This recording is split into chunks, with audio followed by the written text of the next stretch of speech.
Lawful Marriage. May 25, 2019 by Anna von Reitz.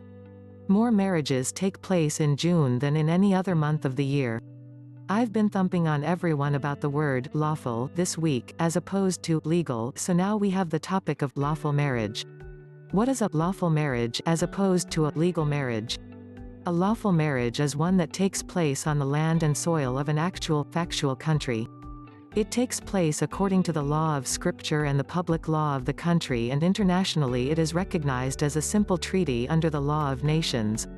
It's both a private agreement and a public agreement between two people to live together and enter into all the rights and responsibilities of married life. A legal marriage is a joint venture between two legal persons chartered by a state of state, subject to the statutory laws of that state of state. The state of state, like the state of Washington, issuing the new franchise charter, is an undisclosed third party having an interest in the JV and the products thereof, your children. Obviously, you want to have your ducks in order and be making a deliberate choice about which kind of marriage you are entering into. I've had distraught parents contact me seeking help to protect their children who are now planning to get married and not knowing the difference between these two kinds of marriage. They don't want their children and grandchildren to be reduced to mere businesses operating a JV under the thumb of state-of-state subcontractors. The basic situation is the same as what we encountered with the baby deed. If we don't record our baby's true identity as an American state national, the freebooters sneak in and register our baby's name as a legal person and ward of their state-of-state organization, leaving him or her, and their parents, at the mercy of the territorial state of state. To counteract, we record the baby deed at the land recording office and seize ownership to our own children on the public record. If the state of state then registers our baby's name, it is clearly and demonstrably a secondary claim and is not owed any enforcement against the parents. Straightening out your own political status records and recording that little baby deed on the land jurisdiction puts you back in control of your lives and the lives of your children. It's the same way with marriages.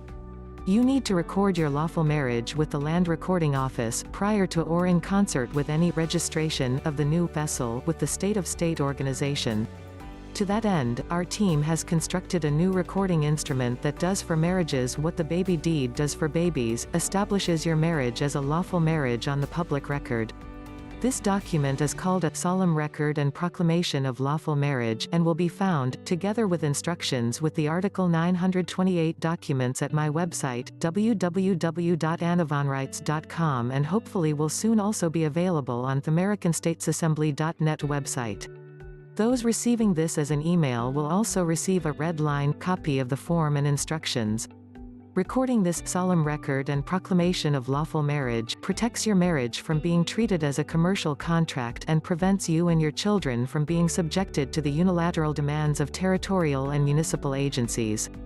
For your own safety and sanity and for the well-being of your children, be sure to fill out the solemn record and proclamation of lawful marriage and record it with the land recording office nearest you. This is evidence that you are acting as living people getting married and not functioning as business entities engaged in a joint venture merger, which is how your marriage will otherwise be interpreted by the existing court systems.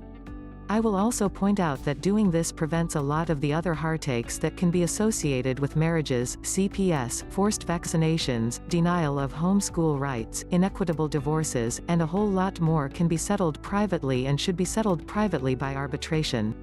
Just make sure to get your solemn record and proclamation of lawful marriage properly witnessed and recorded, and forestall any ability of the pirates to exercise their discretion with regard to what kind of marriage you have entered into.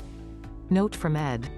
Links to the example and editable documents are in this video's YouTube page description.